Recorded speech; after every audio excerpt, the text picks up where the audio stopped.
Les cotons-tiges, les plumes, les bûchettes d'allumettes, les clés et autres sont autant d'objets qu'utilisent par ignorance et par habitude plusieurs personnes pour enlever le cérumen. Cette substance jaunâtre cireuse sécrétée dans le conduit auditif externe des humains et autres mammifères. Interrogés sur la question, quelques citoyens disent pourquoi et avec quel objet ils se nettoient le conduit auditif dès qu'ils sentent une démangeaison ou une irritation de cet organe de l'audition et de l'équilibre dans le fonctionnement du corps humain. Le coton-tige me permet d'enlever mes déchets d'oreille. Et ça me permet aussi de me soulager lorsque j'ai un peu de grattage dans les oreilles. Je suis un utilisateur fréquent. Moi, je fais ça très régulièrement. Apparemment, c'est toujours avec moi. J'utilise le coton-tige pour me nettoyer les oreilles et cela me soulage. J'utilise le coton-tige pour me nettoyer l'oreille quand cela m'irrite. Ces différents objets que l'on utilise pour se nettoyer les oreilles ou enlever le trop-plein du cérumen dans le conduit auditif sont aussi bien inappropriés que dangereux pour l'oreille et les éléments qui la composent. Ulrich Vodouher, docteur en otorhinolaryngologie, nous expose les risques de l'usage de ces objets. Le coton-tige est une tige qui porte du coton. Le coton étant une plante et une plante morte. C'est une plante qui est morte dans les champs, vous le savez depuis combien d'années. C'est donc des micro-organismes, c'est du déchet. Et lorsqu'on l'utilise dans l'oreille, dans ce canal de l'oreille qu'on appelle le méa acoustique externe, on peut y laisser des fibres de coton, sans le savoir, des fibres microscopiques qu'on ne verrait pas à l'œil nu. Et ces fibres, une fois déposées, vont pouvoir se décomposer naturellement à cet endroit et être source d'infection.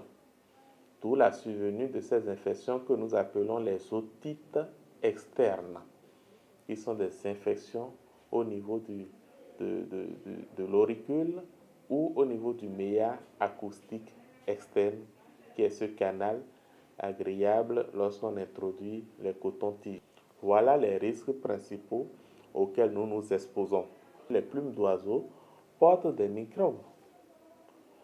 La volaille qui est dans l'environnement, qui est exposée à la poussière, qui est exposée à ces bactéries, à ces virus que nous connaissons, notamment le virus de la grippe dont on parle, tous ces germes sont déposés dans les poils. Et lorsqu'on introduit les poils dans l'oreille, croyant qu'on se fait du plaisir parce que c'est doux, du fait de l'innervation sensitive de l'oreille, c'est doux lorsqu'on introduit ça. Mais de l'autre côté, on laisse des microbes. On y dépose ces germes qui, du fait que c'est un milieu souvent enclavé, c'est un milieu peu aéré qui n'est pas exposé à la lumière solaire, les microbes retrouvent un milieu favorable pour leur multiplication. Du coup, vous ferez facilement ces infections de l'oreille, notamment les otites externes et plus précisément le furoncle, qui sont des abcès qu'on retrouve au niveau de l'oreille du fait de l'infection au niveau des pores, des poils dont je parlais, c'est-à-dire des duvets. Donc, on a à ce niveau ces infections qui vont entraîner cette douleur auriculaire qu'on appelle otalgie. Si le coton-tige, la plume et autres sont autant d'objets inappropriés pour la bonne santé des oreilles, que faire alors lorsqu'on ressent une démangeaison ou qu'on veuille se nettoyer le conduit auditif? Le docteur Ulrich Vodouher nous explique le comportement à adopter en de pareilles circonstances afin d'éviter des maladies liées à l'oreille. L'oreille s'auto-nettoie. L'oreille se nettoie naturellement. On n'a pas besoin d'apporter quelque chose de plus. L'oreille s'auto-nettoie comment? Nous avons les duvets dont je vous ai parlé, qui capturent les particules microbiennes et qui les empêchent d'aller plus loin.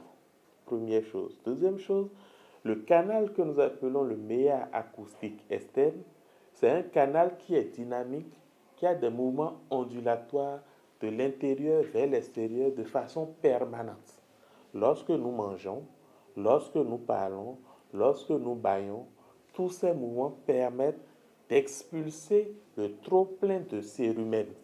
Sinon, le cérumen a bel et bien un rôle dans l'oreille. Enlever le cérumen expose à des maladies. Donc, il faut éliminer essentiellement le surplus de cérumen.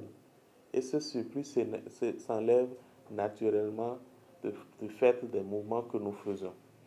Il faut vous dire, l'oreille peut arriver à gratter. Et dans ce cas, si l'oreille gratte du fait de sa sensibilité, nous pouvons faire des mouvements d'appui, de pression sur ce que nous appelons le tragus. Le tragus est ce petit cartilage que nous avons au-dessus, en avant de notre oreille. C'est ce petit cartilage que nous appelons le tragus. En faisant des mouvements, des expressions sur le tragus, nous pouvons soulager les douleurs ou les grattages que nous avons au niveau de l'oreille. Une oreille qui coule, une oreille qui fait mal ou une oreille qui n'entend pas bien mérite d'être examinée par un médecin spécialiste en otorhinolaryngologie. Chers internautes, vous êtes avertis. Faites désormais attention à vos oreilles et ceux de vos enfants pour garder toujours une bonne audition, quel que soit votre âge.